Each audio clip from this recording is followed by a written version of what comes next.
क्यों आई? क्योंकि सबने इकट्ठे मिलके लगाई, दिल से आवाज लगाई है। लगाए ना नारा साथ में? तो सभी भारत माता के बेटा बेटी यहां पर जो बैठे हैं मेरे साथ, भारत माता की, भारत माता की, भारत माता की, वंदे वंदे वंदे। सांसद मोबाइल स्वास्थ्य सेवा के 4 वर्ष पूर्ण होने पर आज के इस कार्यक्रम में मंच पर उपस्थित महामहिम राज्यपाल परम आदरणीय राजेंद्र आर्लेकर जी, हिमाचल प्रदेश सरकार में पंचायती राज, ग्रामीण विकास, पशुपालन विभाग के माननीय मंत्री, कृषि मंत्री आदरणीय वीरेंद्र कंवर जी, छठे वित्त आयोग के चेयरमैन और हमारे यहाँ के पूर्व में रहे विधायक, पूर्व में रहे प्रदेशाध्यक्ष आदरणीय भाई सतपाल सिंह सत्ती जी, नाहन के लोकप्रिय विधायक, पूर्व में रहे मंत्री, पूर्व में रहे विधानसभा के अध्यक्ष, पूर्व में रहे भाजपा के अध्यक्ष आदरणीय भाई राजीव बिंदल जी, चिंतपूर्णी के लोकप्रिय विधायक आदरणीय भाई बलबीर चौधरी जी, Himachal Pradesh state industrial development corporation के वाइस चेयरमैन आदरणीय भाई राम कुमार जी, हमारे फेडरल बैंक के यहाँ पर उपस्थित estate business head Shri Kamal चुग जी, यूनाइटेड फॉस्फोरस लिमिटेड के निर्देशक मेरे मित्र भाई विक्रम श्रॉफ जी, माता मंगला जी का आशीर्वाद और बाबा भोले जी का, महाराज जी का आशीर्वाद सदा मिलता रहा, उनका प्रतिनिधित्व कर रहे भाई सैनी जी, हमारे जिलाधीश महोदय, एसपी महोदय, सभी सम्माननीय अधिकारीगण, प्रयास संस्था के माननीय विजय भंडारी जी, अवनीश परमार जी, देश के अलग अलग कोनों से आए हुए सभी डॉक्टर साहिबान, यहाँ पर उपस्थित सभी चुने हुए प्रतिनिधि, आदरणीयों के मेरे सभी भाई और बहनों और मीडिया से आए हुए मेरे प्रिय मित्रों, मैं सबसे पहले तो अपनी ओर से और प्रयास संस्था के सभी अधिकारियों की ओर से माननीय गवर्नर महोदय का अपने जिला ऊना में बहुत बहुत स्वागत और अभिनंदन आप सबकी ओर से करता हूं।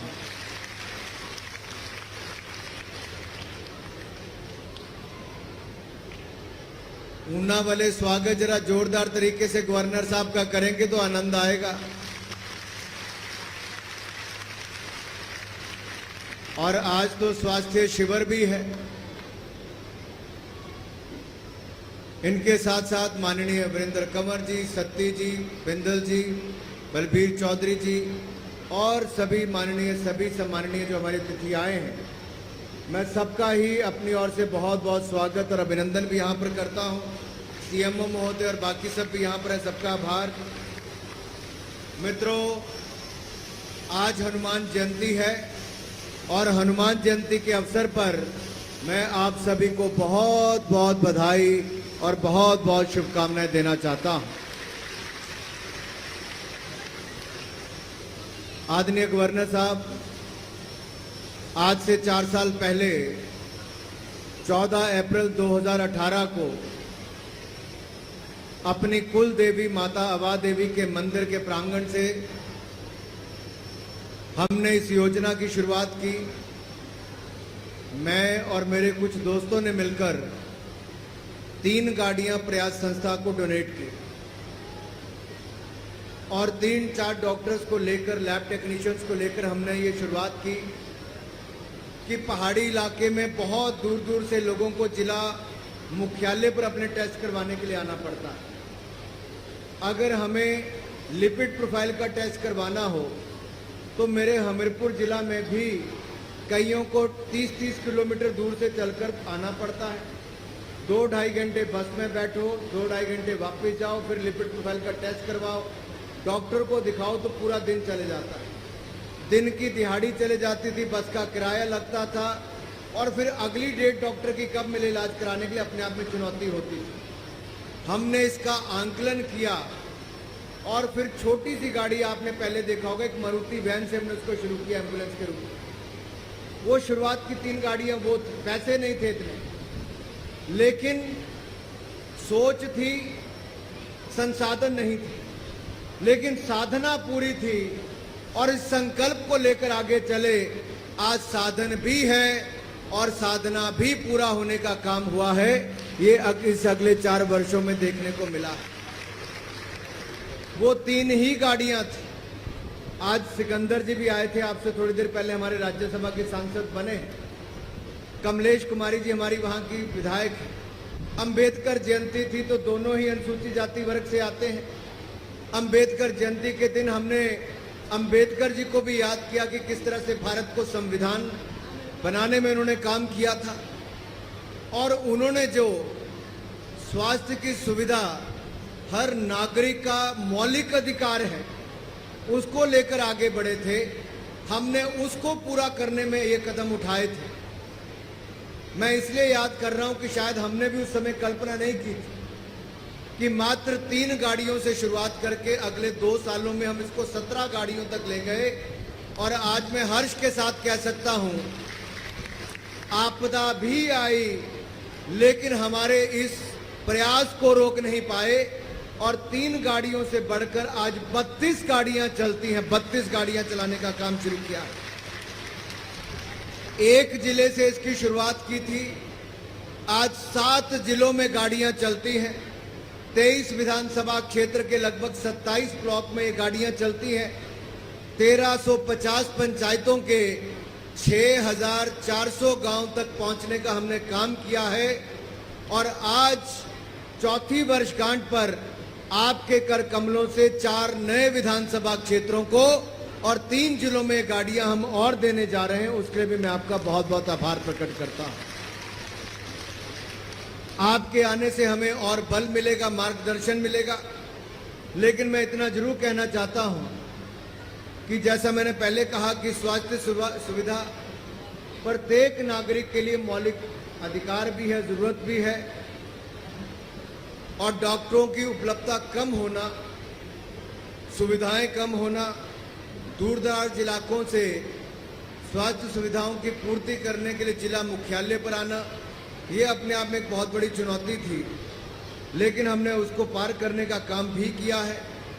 इसमें जो 40 टेस्ट होते हैं उसमें लिपिड प्रोफाइल से लेकर हम LFT, KFT, sugar, hepatitis B, hepatitis C से लेकर बाकी टेस्ट भी करते हैं।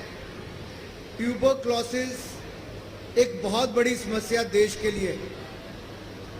दुनिया भर के 27% मरीज भारत में है, यानी कि दुनिया भर का 1/4 हिस्सा हिंदुस्तान में ट्यूबरक्लोसिस का है। और टीबी की बीमारी एक अपने आप में टैबू के रूप में ली जाती है। उससे समाज में एक भ्रम है कि जिसको टीबी है उसके पास नहीं जाना, लेकिन ये किन कारणों से होता है इसकी जानकारी का अभाव भी है। हम इसकी जांच करने की शुरुआत भी की और मैं तो ट्यूबरक्लोसिस पे देश भर में काफी काम करता रहा। इंटरनेशनल कॉन्फ्रेंसेस मैंने करवाने का काम किया। जो ग्लोबल फंड जिनीवा में है उसने ट्यूबरक्लोसिस का ग्लोबल चैंपियन के रूप में हिंदुस्तान से मुझे चुना था ताकि दुनिया भर में और भारत भर में उसका एक अवेयरनेस कैंपेन चला सकूं। मोदी जी ने इसको 2025 तक समाप्त करने की भारत में एक लक्ष्य रखा है। हिमाचल प्रदेश ने 2021 का लक्ष्य रखा था, लेकिन हम 2022 में हैं। अभी तक हमारा ट्यूबरक्लोसिस यहाँ पर खत्म नहीं हुए हैं क्योंकि बीच में 2 साल कोविड के भी आए। हम सबको रुकना पड़ा, प्राथमिकता कहीं और चले गई। मेरा सभी डॉक्टर से और बाकी समाज के लोगों से निवेदन रहेगा, टीबी को लेकर भी हम अवेयरनेस यहाँ पर करना शुरू करें ताकि लोगों को जागरूकता हो और हम इससे लोगों को मुक्ति भी दिला सकें। दूसरा काम जो ब्रेस्ट कैंसर है, ये बहुत तेजी के साथ बढ़ रहा है। अधिकतर महिलाओं में अगर आप देश और दुनिया भर के ट्रेंड देखेंगे, ब्रेस्ट कैंसर की शिकार बहुत सारी महिलाएं हो रही हैं, लेकिन मेमोग्राफी की सुविधा मेरे संसदीय क्षेत्र के किसी जिले में नहीं, ना हमीरपुर में है, ना ऊना में, ना बिलासपुर में है। किसी को भी यहां से चेक कराने के लिए जाना पड़ता है तो शिमला जाना पड़ता है। तो महिलाओं को अगर जांच भी करवानी हो तब भी शिमला जाना पड़ता है। हमने इसमें भी प्रयास किया कि एक छोटा इक्विपमेंट लेकर जिससे प्राइमरी जांच हो सकती है, थोड़ा सा अंधेरा करके वहां पर महिलाओं को बिठाया जाता है और उसकी रेस के माध्यम से देखा जाता है कहीं पर कोई ब्लैक स्पॉट तो नहीं है, कहीं पर कोई गठिया तो नहीं हो गया कहीं पर, तो उससे उसको फिर हम बताते हैं कि आपको अब मैमोग्राफी की जांच के लिए जाना चाहिए।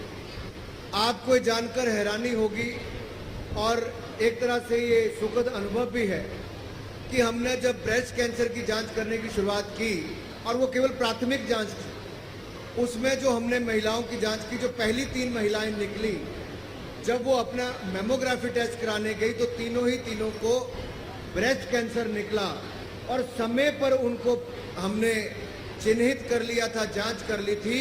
तो आज वो सारी बहनें ठीक भी हो गई हैं और अब स्वस्थ होकर अपना जीवन व्यतीत कर रही हैं।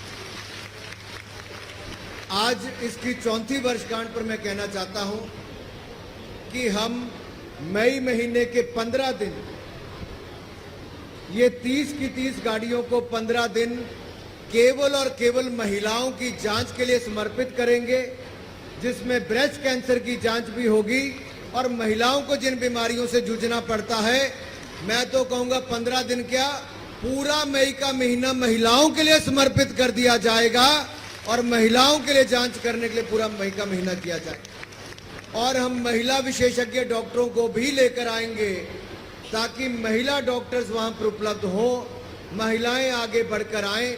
जिस तरह से हमारी आशा वर्कर हो, आंगनवाड़ी वर्कर्स हो, उन्होंने बहुत बड़ा काम आपदा के समय में किया है।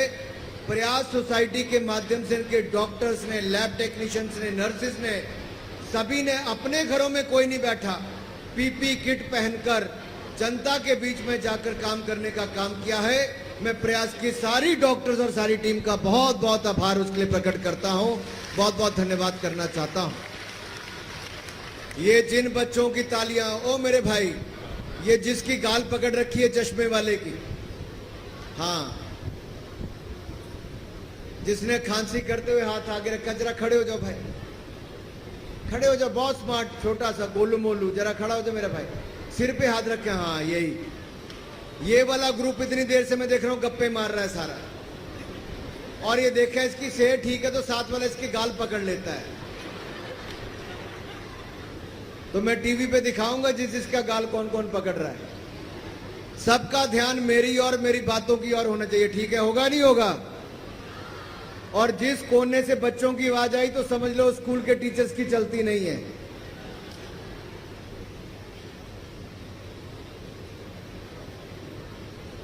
ये कुछ इंपॉर्टेंट बातें मैं आपको बता रहा हूं जो आपको घर जाकर मम्मी पापा को भी बतानी है, दादा दादी को भी बतानी है।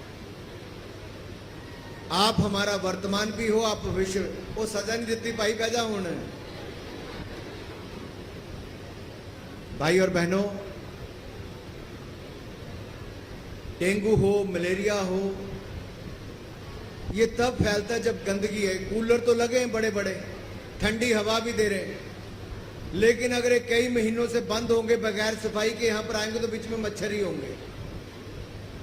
तो आपके घरों में गर्मी आ गई, कूलर से पहले पहले सफाई, पानी रुका ना हो, मच्छरों की सफाई खत्म करना वो पहले होने चाहिए, नहीं तो मच्छर आपको साफ करने के लिए चल पड़ते हैं। बातें छोटी है। टीबी क्यों होती? गंदगी के कारण होती है, गंदे वातावरण के कारण होती है। मैं यूनाइटेड नेशंस की और WHO की रिपोर्ट पढ़ रहा था, उसमें लिखा था कि अधिकतर बीमारियां गंदे पानी के पीने से होती हैं और महिलाओं को जो कष्ट पूरे हिंदुस्तान में होता था शौचालय की कमी के कारण, देश भर में महिलाओं को सूर्योदय होने से पहले शौच करने के लिए जाना पड़ता था, सूर्य अस्त होने का इंतजार करना पड़ता था। पूरा दिन आप कल्पना करो, कोई गर्भवती महिला होगी या कोई बीमार महिला होगी, उसके साथ क्या बीतती हो। 70 साल का इंतजार करना पड़ा। मोदी जी आए तो जाकर 11 करोड़ शौचालय बनाने का काम मोदी जी ने किया, तो जाकर बहनों को और गरीबों को लाभ मिल पाया। महिलाओं ने उसको इज्जत घर देने का नाम दिया। 3 करोड़ पक्के मकान बना कर दिए।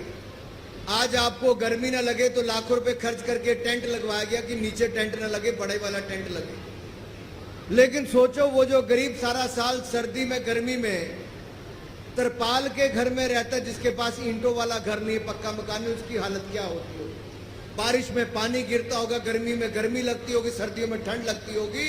3 करोड़ गरीबों को पक्के मकान बनाकर देने का काम भी किया तो नरेंद्र मोदी जी की सरकार ने किया। आप बीमार होते हो, मैंने आपके लिए स्वास्थ्य की सुविधा यहां पर दे दी। अब इस योजना में आदरणीय गवर्नर साहब 65% महिलाएं हैं जिनको लाभ मिला है। 65% बेनिफिशियरीज महिला है जिनको लाभ मिला है। और काम करने वाले जो 120 का स्टाफ है उसमें से भी 60% से ज्यादा महिलाएं हैं। तो एक तरह से महिला सशक्तिकरण का काम भी हुआ है, तो इस सांसद मोबाइल स्वास्थ्य सेवा के माध्यम से हुआ है।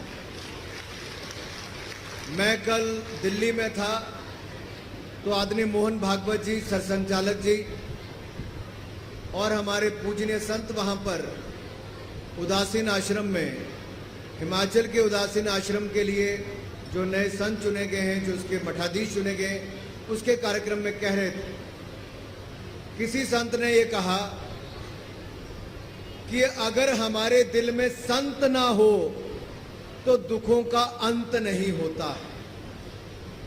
तो अंदर संतों वाला भाव पैदा करना बहुत जरूरी है। जहां आज एक और मंगला माता जी और भोले जी महाराज जी का आशीर्वाद मिला, वहीं पर राष्ट्रीय संत बाबा बाल जी भी आपके आने से पहले अपना आशीर्वाद देकर गए। मेरा तो मानना यह है कि नर सेवा नारायण सेवा, आपकी सेवा करना ही ईश्वर की सेवा के बराबर है। और कलयुग में तो आपकी सेवा भी कर दी तो बहुत बड़ी बात है। हम इन डॉक्टर्स के माध्यम से, नर्सेज, लैब टेक्नीशियंस के माध्यम से, प्रयास के स्टाफ के माध्यम से, प्रयास संस्था के माध्यम से मैं अपनी सोच को कुछ अमली जामा थोड़ा बहुत पहुंचा पा रहा हूं, तो इन सबके माध्यम से ही हो पा रहा है। ये लोग कभी मंच पर भी आकर नहीं बैठते, कभी ये भी नहीं चाहते कि इनका गुणगान हो, लेकिन सच्चाई ये है कि इन 4 वर्षों में खून पसीना बहाने का काम किया है तो प्रयास संस्था के ही इन सब लोगों ने किया है। आज का सारा श्रेय इन्हीं को ही जाता है। आप लोग रक्तदान करते हैं। कौन कौन रक्तदान करता है? क्योंकि बच्चे तो करते नहीं, महिलाओं ने हाथ खड़ा किया नहीं, क्योंकि देश भर में 70% महिलाएं अनिमिक हैं, खून की कमी है, 65 से 70% महिला। और उसका सबसे बड़ा कारण है कि जानकारी नहीं है कि खाना क्या है। दूसरा कारण है कि महिलाएं पहले सोचती बच्चों का पेट पहले भर जाए, फिर पति देव को कुछ मिल जाए, सास ससुर को मिल जाए, फिर अंत में अपना नंबर आता है। ये उचित नहीं है। इस आपदा के समय भी जहां मुफ्त वैक्सीन लगाने का काम भी देश में, दुनिया का कोई देश ने वो काम नहीं किया। हिंदुस्तान ने 180 करोड़ वैक्सीन अब तक लगा दी है और पूरी की पूरी वैक्सीन मुफ्त में लगाने का काम किया है तो नरेंद्र मोदी जी ने करने का काम किया है। और लगाने का काम डॉक्टर्स, नर्सेज ने किया है, पैरामेडिकल स्टाफ ने किया है। भाई और बहनों, कुपोषण एक अपने आप में बहुत बड़ी चुनौती है। मैं जब सांसद था तो हम कुछ एमपीज ने इकट्ठे मिलकर, सुप्रिया सूले हो, सचिन पायलट हो, शाहनवाज हुसैन हो, मैं था, कलिकेश था, तो कुछ लोग और थे। ये सरकारी कार्यक्रम नहीं था। हम सांसदों ने मिलकर, हम HIV एड्स पर मैं एक अलग ग्रुप के साथ काम करता था, ट्यूबरक्लोसिस के साथ मैं अलग ग्रुप के साथ काम करता था, और कुपोषण का हमने खुद इनिशिएटिव लिया। फिर हमने एक रिपोर्ट बनाई, डॉक्टर मनमोहन सिंह जी से उसको लॉन्च करवाया, लेकिन लॉन्च के बाद भी उसको उतनी प्राथमिकता नहीं मिल पाई। 1 साल के बाद मोदी जी की सरकार बनी। मोदी जी ने कुपोषण को बड़ी गंभीरता के साथ लिया और पोषण अभियान आज देश में चला है कि देश में जो जिन बच्चों को, जो बच्चे कुपोषण का शिकार है, उन पे ज्यादा प्राथमिकता दी जाए। हम लोग भी हर पंचायत के, हर गांव के, हर पोलिंग बूथ पर आएंगे और हर बच्चे का जांच करेंगे कि उसकी उम्र कितनी है, हाइट कितनी, उसका वेट कितना है, ताकि जांच करें कौन से बच्चे कुपोषण का शिकार हैं। उनको हम पोषण अभियान के साथ जोड़ेंगे और अगले कुछ महीनों के अंदर बच्चों को कुपोषण मुक्त करने का काम करेंगे। हिमाचल को उस दिशा में आगे बढ़ाने का काम करेंगे, क्योंकि बच्चे हमारे वर्तमान भी हैं, भविष्य भी है। मेरे भाई और बहनों, मैं ज्यादा समय नहीं लूंगा। माननीय गवर्नर साहब को हमें सुनना है। गवर्नर साहब, हमने 220 से ज्यादा बच्चों को, ऐसे अनाथ बच्चों को भी गोद लिया है, जो जिनके माता पिता नहीं है, किसी के दादा दादी बहुत बुजुर्ग हैं, और हम उनको भी महीने का पैसा देने का काम करते हैं, पढ़ाई लिखाई की चिंता करते हैं। संसाधन हमारे पास बहुत नहीं थे, लेकिन बहुत सारे लोगों के पास जब गए तो थोड़ा थोड़ा कोई ना कोई देता गया और हम भी काम आगे बढ़ाते गए।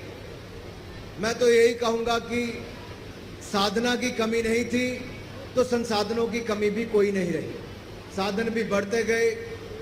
आज जो यहाँ पर जुग जी बैठे हैं, कमल जी, जब मैं फेडरल बैंक के चेयरमैन से मिला, हालांकि इनका दक्षिण भारत में काम ज्यादा है, लेकिन दक्षिण भारत में ज्यादा काम होने के बावजूद भी पर्वतीय राज्य हिमाचल प्रदेश में हमारी मदद की है। 5 गाड़ियां इनके सहयोग से चल रही। मैं इनका बहुत बहुत आभार इसके लिए प्रकट करना चाहता हूं। इसी तरह से ही हमें दवाइयों की आवश्यकता थी, कुछ और सामान की आवश्यकता थी। आपदा के समय हमारे पास ऑक्सीजन रेगुलेटर नहीं थे, ऑक्सीजन मास्क नहीं थी, पीपी किट नहीं थी, नॉर्मल मास्क नहीं थे, वेंटिलेटर नहीं थे। आप कल्पना कीजिए, मैंने अपने पूरे संसदीय क्षेत्र में पीएसए ऑक्सीजन प्लांट भी लगवा कर दिए, विदेशों से मंगवाकर ऑक्सीजन मीटर हो, ऑक्सीजन मास्क हो, पीपी किट्स हो, बाकी सारा सामान हो। ये करोड़ों रुपए का सामान ना केवल संसदीय क्षेत्र के लिए बल्कि पूरे हिमाचल प्रदेश के हर जिला को देने का काम हमने आपदा के समय करने का काम किया। उसमें भी सैनी जी यहाँ पर बैठे, मैं आपका बहुत आभार प्रकट करता हूँ, आपने उसमें सहयोग किया। भाई विक्रम श्रॉफ जी है, हिंदुस्तान के हैं, लेकिन हिंदुस्तान का इतना पूरा जज्बा है। इनके पिताजी को मैं जानता था, इनको तो अब जानता हूं, राजू भाई को। और मैं कहूंगा परिवार में वो गुण चलते हैं। परिवार ने कंपनी बड़ी की, लेकिन आगे बच्चों को भी वही शिक्षा और संस्कार दिए। ये हिंदुस्तान की कंपनी थी, आज दुनिया भर की कंपनियों को खरीदकर मल्टीनेशनल कंपनी यूपीएल बनी है, यूनाइटेड फॉस्फोरस लिमिटेड। आप विदेश से चलकर केवल इस कार्यक्रम के लिए यहाँ पर आए हैं। विक्रम श्रॉफ जी, मैं आपका बहुत बहुत आभार इसके लिए प्रकट करता हूँ। आप जैसे लोग ना जुड़ते तो शायद हम आगे ना बढ़ा पाते। मैं विक्रम जी का सहयोग लेकर हिमाचल के किसानों के लिए कुछ करना चाहता हूँ। हमारे साथ लगते राज्य पंजाब में सर पराली की एक बहुत बड़ी समस्या है। पराली को जलाते तो धुएं के कारण दिल्ली तक प्रदूषण होता है। इनकी कंपनी ने कुछ बनाया जिसके कारण वो लिक्विड डालते हैं तो पराली जलाने की जरूरत नहीं पड़ती, वो खाद के रूप में बन जाता है। उससे बहुत बड़ा बदलाव आने वाला है। हमारे पूर्व के गवर्नर साहब भी ऑर्गेनिक और नेचुरल फार्मिंग को बहुत बल देते हैं। ये उनके साथ भी गुजरात में भी काम कर रहे हैं, मूलतः गुजरात से ही आते हैं, मोदी जी को जानते हैं। ऐसे लोगों के सहयोग से हम आगे बढ़ पाए हैं। आप सब आए, मैं आप सबका बहुत आभार प्रकट करता हूँ। क्षमा चाहता हूँ, थोड़ा समय मैंने ज़्यादा लिया, लेकिन पहली वर्षगांठ भी नहीं मना पाए और दूसरी तीसरी कोविड खा गया, तो सीधा चौका लगाने का हमने काम किया है। और चौथी वर्षगांठ पे बाकी जिलों से, बाकी राज्यों से जो डॉक्टर्स आए हैं, मैं उनका भी बहुत बहुत स्वागत करता हूं। एक बार प्रयास की टीम के लिए, डॉक्टर्स के लिए, पैरामेडिकल स्टाफ के लिए, जिन्होंने कोविड के टाइम पर भी और कोविड से पहले भी आप सबको सेवाएं देने का काम किया, उनके लिए जोरदार तालियों के साथ बहुत बहुत उनका धन्यवाद करते हैं। अब एक बार तालियां मारेंगे जो मंच पर सारे हमारे अतिथि आए, इनके लिए जोरदार तालियां। गवर्नर साहब पूरे दिन का समय निकालकर हमारे लिए आए हैं, मैं इनका बहुत धन्यवाद करता हूं। और आप लोग तो सुबह 8:30 बजे यहाँ पर आ गए थे, 9 बजे से रजिस्ट्रेशन करवानी शुरू कर दी थी। आपको मैं प्रणाम करता हूं और आप सबका बहुत बहुत धन्यवाद करता हूं।